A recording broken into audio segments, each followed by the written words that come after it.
ನಮ್ಮ ನಾಯಕಿಯಾದಂಥ ಸುಮಲತಾ ಅಂಬರೀಷ್ ಅವರು ಕಳೆದ 3 ವರ್ಷಗಳ ಹಿಂದೆ ಭಾರತೀಯ ಜನತಾ ಪಕ್ಷಕ್ಕೆ ಸೇರ್ಪಡೆಯಾದರು. ಭಾರತೀಯ ಜನತಾ ಪಕ್ಷಕ್ಕೆ ಸೇರ್ಪಡೆಯಾದ ನಂತರ ಅವರು ಹಾಲಿ ಸಂಸತ್ ಸದಸ್ಯರಾಗಿದ್ದರು. ಸಂಸತ್ ಸದಸ್ಯರಾಗಿದ್ದರೂ ಕೂಡ ಹಲವಾರು ಪಕ್ಷಗಳು, ಮುಖ್ಯವಾಗಿ ಕಾಂಗ್ರೆಸ್ ಪಕ್ಷ ಅವ್ರನ್ನ ನಮ್ಮ ಪಕ್ಷಕ್ಕೆ ಬನ್ನಿ ಅಂತ ಆಹ್ವಾನ ನೀಡಿದ್ರು ಕೂಡ ಅವರು ಭಾರತೀಯ ಜನತಾ ಪಕ್ಷದ ನರೇಂದ್ರ ಮೋದಿಯವರ ಆಡಳಿತವನ್ನು ಮೆಚ್ಚಿ ದೇಶದ ಅಭಿವೃದ್ಧಿಯ ದೃಷ್ಟಿಯಿಂದ ಭಾರತೀಯ ಜನತಾ ಪಕ್ಷಕ್ಕೆ ಸೇರ್ಪಡೆಯಾದರು. ಬಹುಶಃ ನಿಮಗೆಲ್ಲರಿಗೂ ಗೊತ್ತಿದೆ, ಸೇರ್ಪಡೆಯಾದ ಕೆಲವೇ ತಿಂಗಳುಗಳ ನಂತರ ಲೋಕಸಭಾ ಚುನಾವಣೆ ಬಂತು. ಆ ಲೋಕಸಭಾ ಚುನಾವಣೆಯಲ್ಲಿ ರಾಜ್ಯ ಮಟ್ಟದಲ್ಲಿ ಮತ್ತು ರಾಷ್ಟ್ರ ಮಟ್ಟದಲ್ಲಿ ಮೈತ್ರಿಯಾದ ಕಾರಣ ಇಲ್ಲಿ HD ಕುಮಾರಸ್ವಾಮಿ ಅವರು ಕಂಟೆಸ್ಟ್ ಮಾಡಿದ್ರು. ಇತಿಹಾಸದಲ್ಲಿ ಪಕ್ಷೇತರ ಅಭ್ಯರ್ಥಿಯಾಗಿ ಗೆದ್ದಂಥ ಒಬ್ಬ ಹಾಲಿ ಸಂಸತ್ ಸದಸ್ಯರನ್ನ ಟಿಕೆಟ್ ಇಲ್ಲದೆ ಅವರು ಟಿಕೆಟನ್ನು ಬಿಟ್ಟುಕೊಟ್ಟಂಥ ಉದಾಹರಣೆ ದೇಶದಲ್ಲಿ ಎಲ್ಲಾದರೂ ಇದ್ದರೆ ಅದು ಮಂಡ್ಯದಲ್ಲಿ ಮಾತ್ರ. ಅದು ಯಾಕೆ ಅಂದರೆ ಅವರು ಭಾರತೀಯ ಜನತಾ ಪಾರ್ಟಿ ಮೇಲೆ ಇಟ್ಟಿರ್ತಕ್ಕಂಥ ಗೌರವ ಹಾಗೂ ನರೇಂದ್ರ ಮೋದಿಯವರ ಮೇಲೆ ಇಟ್ಟಿರ್ತಕ್ಕಂಥ ಅಭಿಮಾನ. ಇಷ್ಟಾದರೂ ಕೂಡ ಕಳೆದ 2.5 ವರ್ಷದಿಂದ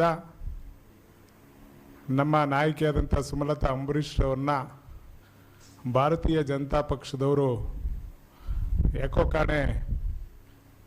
ಕಡೆಗಣಿಸ್ತಾ ಇದ್ದಾರೆ ಅಂತ ಕಾಣಿಸುತ್ತೆ. ಇಷ್ಟೊತ್ತಿಗಾಗಲೇ ಅವರ ಅಂಬರೀಷ್ ಅಭಿಮಾನಿಗಳು ಹಾಗೆ ಮತ್ತು ಸುಮಲತಾ ಅಂಬರೀಷ್ ಅಭಿಮಾನಿಗಳು ಹಾಗೆ ಮಂಡ್ಯ ಜಿಲ್ಲೆಯ ಜನ ಭಾರತೀಯ ಜನತಾ ಪಕ್ಷಕ್ಕೆ ಹೋದರೆ ನಮ್ಮ ನಾಯಕಿ ರಾಷ್ಟ್ರ ಮಟ್ಟದಲ್ಲಿ ಒಳ್ಳೆ ಹೆಸರು ಮಾಡ್ತಾರೆ, ರಾಷ್ಟ್ರ ಮಟ್ಟದಲ್ಲಿ ಒಳ್ಳೆ ಹುದ್ದೆ ಸಿಗುತ್ತೆ, ಅವರು ಸಂಸತ್ ಸದಸ್ಯರ ಸ್ಥಾನದಲ್ಲಿ ತ್ಯಾಗ ಮಾಡಿದ್ದಾರೆ ಅಂತೇಳಿ ನಾವೆಲ್ಲ ಆಸೆ ಇಟ್ಕೊಂಡಿದ್ದೋ. ಆ ಆಸೆ ಬರ್ತಾ ಬರ್ತಾ ನಿರಾಶೆ ಆಗ್ತಾ ಇದೆ. ಈಗಾಗಲೇ ಚುನಾವಣೆಗಳು ಇನ್ನು 2 ವರ್ಷದಲ್ಲಿ ಅಸೆಂಬ್ಲಿ ಚುನಾವಣೆ ಬರ್ತಾ ಇದೆ. ಹಳೆ ಮೈಸೂರು ಪ್ರಾಂತ್ಯದಲ್ಲಿ BJP ಪ್ರಾಬಲ್ಯವನ್ನು ಮಾಡಬೇಕಾದ್ರೆ ಹಳೆ ಮೈಸೂರು ಪ್ರಾಂತ್ಯದ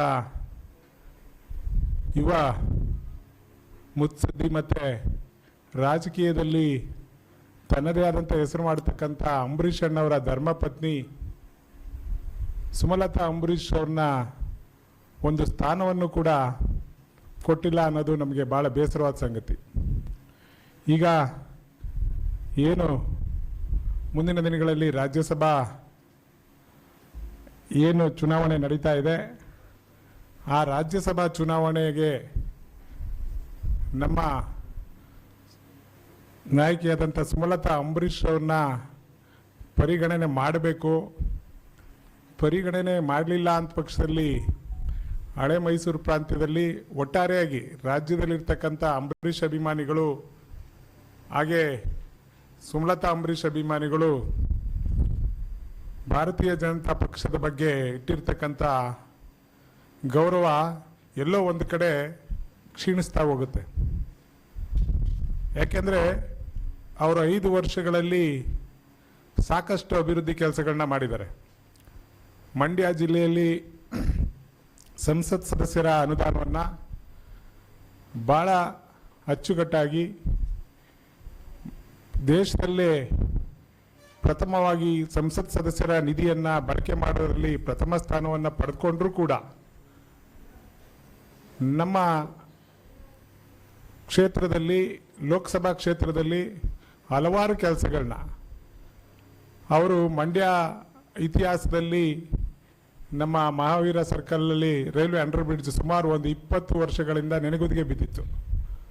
ಅದನ್ನು ಭಾರತೀಯ ಜನತಾ ಪಕ್ಷದವ್ರ ಜೊತೆ ಮಾತಾಡಿ ಅಂಡರ್ ಬ್ರಿಡ್ಜ್ ಮಾಡೋದಾಗಲಿ, ಮತ್ತು ಕೇಂದ್ರೀಯ ವಿದ್ಯಾಲಯ ತರೋದ್ರಲ್ಲಾಗಲಿ, ಮತ್ತು ತಾಯಿ ಮಗು ಆಸ್ಪತ್ರೆಯನ್ನು ನಿರ್ಮಾಣ ಮಾಡೋದರಲ್ಲಿ ಅವರ ಕಾರ್ಯ ಭಾಳ ಶ್ಲಾಘನೀಯವಾದದ್ದು. ಇಷ್ಟೆಲ್ಲ ಇದ್ರೂ ಕೂಡ ನಮಗೆ ಪಕ್ಷೇತರ ಅಭ್ಯರ್ಥಿಯಾದಂಥ ಸಂದರ್ಭದಲ್ಲಿ ನಮಗೆ ಕಾಂಗ್ರೆಸ್ ಪಕ್ಷದ ಸುಮಾರು ಒಂದು 80% ಜನ ನಮಗೆ ಬೆಂಬಲವಾಗಿ ನಿಂತಿದ್ರು. ಭಾರತೀಯ ಜನತಾ ಪಕ್ಷದವರು ಕೂಡ ಚುನಾವಣೆ ಮಾಡಿದರು. ನಾವು ಎಲ್ಲ ಕೂಡ ಅವತ್ತು ಒಕ್ಕಲಿನಿಂದ ಒಂದು ಅಭಿಪ್ರಾಯವನ್ನು ಕೂಡ ಹೇಳಿದ್ದು, ನೀವು ಕಾಂಗ್ರೆಸ್ ಪಕ್ಷಕ್ಕೆ ಸೇರಿದ್ರೆ, ಅಂಬರೀಷಣ್ಣವರು ಕೂಡ ಕಾಂಗ್ರೆಸ್ ಪಕ್ಷದಲ್ಲೇ ಇದ್ದವರು, ಕಾಂಗ್ರೆಸ್ ಪಕ್ಷದ ಕಾರ್ಯಕರ್ತರೆಲ್ಲ ನಮಗೆ ಚುನಾವಣೆ ಮಾಡಿದ್ದಾರೆ, ಎಲ್ರಿಗೂ ಕೂಡ ಒಳ್ಳೆಯದಾಗುತ್ತೆ ಅಂತ ಹೇಳಿದ್ರೂ ಕೂಡ ನಮ್ಮ ಮೇಡಮ್ ಅವರು ಒಂದೇ ಒಂದು ಮಾತು ಹೇಳಿದ್ರು, ನಾನು ನರೇಂದ್ರ ಮೋದಿಯವರ ಕಾರ್ಯವನ್ನು, ಅವರ ಕೆಲಸವನ್ನು ಮೆಚ್ಚಿ ನಾನು ಭಾರತೀಯ ಜನತಾ ಪಕ್ಷಕ್ಕೆ ಸೇರ್ಪಡೆ ಆಗ್ತಾಯಿದ್ದೀನಿ, ನೀವೆಲ್ಲರೂ ಕೂಡ ನನಗೆ ಬೆಂಬಲವಾಗಿ ನಿಂತ್ಕೋಬೇಕು ಅಂತ ಹೇಳಿದ್ರು. ಸೊ ಅವರೆಲ್ಲ ಒಂದು ಒಳ್ಳೆ ನಿರ್ಧಾರವನ್ನೇ ತಗೊಂಡಿದ್ದಾರೆ ಅಂಥೇಳಿ ನಾವು ಭಾವಿಸ್ಕೊಂಡು ನಾವು ಕೂಡ ಎಲ್ಲರೂ ಅವ್ರ ಜೊತೆ ಕೈ ಜೋಡಿಸಿದ್ವಿ. ಜಿಲ್ಲೆಯ ಜನ ಎಲ್ಲ ಕೈ ಜೋಡಿಸಿದ್ವಿ. ಅದಕ್ಕೆ ಫಲಿತಾಂಶ ಕುಮಾರಸ್ವಾಮಿಯವರು ಲೋಕಸಭಾ ಚುನಾವಣೆಯಲ್ಲಿ ಮೈತ್ರಿ ಅಭ್ಯರ್ಥಿಯಾಗಿ ಗೆದ್ದಂಥದ್ದು. ಸುಮಾರು 2.5 ಲಕ್ಷ ಲೀಡ್ರಲ್ಲಿ ಗೆದ್ದಂಥದ್ದು. ಒಂದು ವೇಳೆ ಭಾರತೀಯ ಜನತಾ ಪಕ್ಷದ ಕ್ಯಾಂಡಿಡೇಟ್ ಏನಾದರೂ ಹಾಕಿದರೆ ಆ ಸಂದರ್ಭದಲ್ಲಿ ಕುಮಾರಸ್ವಾಮಿಯವ್ರಿಗೂ ಕೂಡ ಕಷ್ಟ ಆಗ್ತಾಯಿತ್ತು. ಮೇಲ್ಮಟ್ಟದ ಮೈತ್ರಿಯಿಂದ ನಾವೆಲ್ಲರೂ ಕೂಡ ಮೈತ್ರಿ ಅಭ್ಯರ್ಥಿಗೆ ಚುನಾವಣೆಯನ್ನು ಮಾಡಿ ಅವರ ಗೆಲುವಲ್ಲಿ ನಮ್ಮ ಸುಮಲತಾ ಅಂಬರೀಷ್ ಅವರ ಪಾತ್ರನೂ ಕೂಡ ಭಾಳ ಮುಖ್ಯವಾದದ್ದು.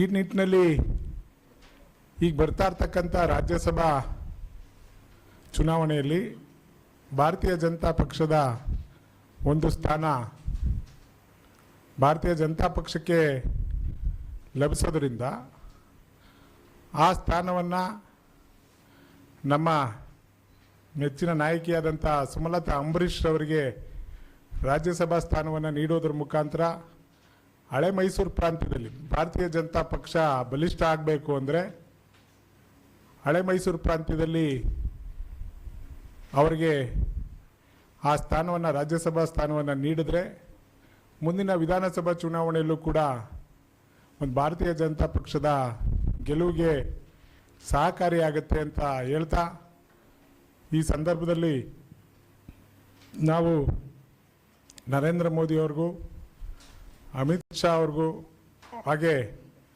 ರಾಜ್ಯ ಅಧ್ಯಕ್ಷರಾದಂಥ ವಿಜೇಂದ್ರ ಅವ್ರಿಗೂ ಕೂಡ ಮನವಿಯನ್ನು ಮಾಡ್ತಾ, ಮುಂದಿನ ದಿನಗಳಲ್ಲಿ ರಾಜ್ಯಾಧ್ಯಕ್ಷರಿಗೂ ಕೂಡ ಒಂದು ನಿಯೋಗ ಹೋಗಿ ಅವ್ರನ್ನ ಈ ಚುನಾವಣೆಯಲ್ಲಿ ಸುಮಲತಾ ಅಂಬರೀಷ್ ಅವ್ರನ್ನ ಪರಿಗಣಿಸಲೇಬೇಕು. ಯಾಕೆಂದರೆ ಪರಿಗಣಿಸಲೇಬೇಕು. ಇದೆಲ್ಲರೂ ಕೂಡ ಅಂಬರೀಷ್ ಅಭಿಮಾನಿಗಳಿಗೆ ಮತ್ತು ಸುಮಲತಾ ಅಂಬರೀಷ್ ಅಭಿಮಾನಿಗಳಿಗೆ, ಹಾಗೆ ಮಂಡ್ಯ ಜಿಲ್ಲೆಯ ಜನತೆಗೆ ಎಲ್ಲೋ ಒಂದು ಕಡೆ ನಿರಾಸೆ ಆಗ್ತಾ ಇದೆ.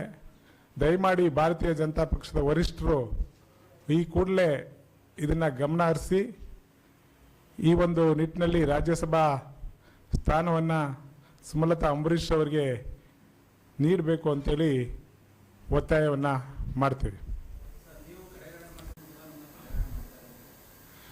ಅಲ್ಲ, ಈಗ ನಮ್ಮ ಅಭಿಪ್ರಾಯ ಸುಮಲತಾ ಅಂಬರೀಷ್ ಅವರು ಕಡೆಗಣಿಸ್ತಾ ಇಲ್ಲ ಅಂತ ಅವರ ಅಭಿಪ್ರಾಯ ಹೇಳಿರ್ಬೋದು.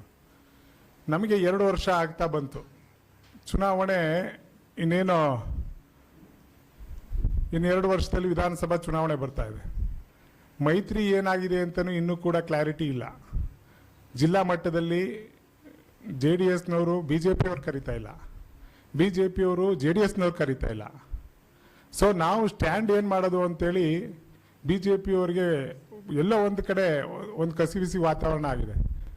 ಬಹುಶಃ ನೀವೆಲ್ಲರೂ ನೋಡಿರ್ಬೋದು, ಈ ಮಂಡ್ಯ ಜಿಲ್ಲೆಯಲ್ಲಿ ಮೈತ್ರಿ ಆದ ನಂತರದಲ್ಲಿ ಬಿ ಜೆ ಪಿಯ ಪ್ರಾಬಲ್ಯ ಎಲ್ಲೋ ಬಹುಶಃ ಕಡಿಮೆ ಆಗ್ತಾ ಇದೆ ಅನ್ನಿಸ್ತಾ ಇದೆ ನಮ್ಮ. ಯಾಕೆಂದರೆ ಯಾವುದೇ ಒಂದು ಸಭೆ ಸಮಾರಂಭಗಳಲ್ಲಾಗಲಿ ಮತ್ತೊಂದಾಗಲಿ ಜೆ ಡಿ ಎಸ್ನವರು ಬಿ ಜೆ ಪಿಯವ್ರನ್ನ ಕರಿತಾ ಇಲ್ಲ. ಸುಮಲತಾ ಅಂಬರೀಷ್ ಅವ್ರನ್ನ ಭಾರತೀಯ ಜನತಾ ಪಕ್ಷ ಒಂದು ಅಧಿಕಾರ ಕೊಡುತ್ತೆ.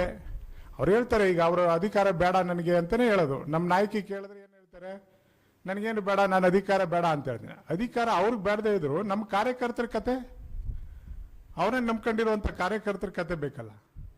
ಜಿಲ್ಲಾ ಮಟ್ಟದಲ್ಲಿ ಮತ್ತು ರಾಜ್ಯ ಮಟ್ಟದಲ್ಲಿ ಅಂಬರೀಷ್ ಅಭಿಮಾನಿಗಳು, ಅಂಬರೀಷ್ ಅಣ್ಣ ಅವರು ನಮ್ಮ ಲಿಂಗರಾಜಣ್ಣವ್ರು ಹೇಳ್ತಾರೆ ಅದ್ರ ಬಗ್ಗೆ, 7 ಬಿ ಫಾರಮ್ ಅವ್ರ ಮನೆಗೆ ತರಿಸ್ಕೊತಾ ಇದ್ರು. ಅಂಬರೀಷ್ ಅಣ್ಣವ್ರ ಶಕ್ತಿ ಅದು. ಅಂಥ ಶಕ್ತಿ ಇರ್ತಕ್ಕಂಥ ಅವರ ಧರ್ಮಪತ್ನಿಗೆ ಇದುವರೆಗೂ ಕೂಡ ಭಾರತೀಯ ಜನತಾ ಪಕ್ಷ ಒಂದು ಉನ್ನತವಾದ ಸ್ಥಾನವನ್ನು ಕೊಡಬೇಕು ಅಂತ ನಮ್ಮೆಲ್ಲರ ಆಸೆ. ಅವ್ರಿಗೆ ಆಸೆ ಇಲ್ಲದೇ ಇದ್ರೂ ಕೂಡ ನಾವು ಕಾರ್ಯಕರ್ತರಾಗಿ ಅವರ ಅಭಿಮಾನಿಗಳಾಗಿ ನಮ್ಮ ಆಸೆಯನ್ನು ವ್ಯಕ್ತಪಡಿಸ್ತೀವಿ. ದಯಮಾಡಿ ಭಾರತೀಯ ಜನತಾ ಪಕ್ಷದ ವರಿಷ್ಠರು ಇದರ ಬಗ್ಗೆ ಗಮನ ಹರಿಸಿ ರಾಜ್ಯಸಭಾ ಸ್ಥಾನವನ್ನು ನೀಡಬೇಕು ಅನ್ನೋದು ನಮ್ಮ ಒಂದು ಉದ್ದೇಶ.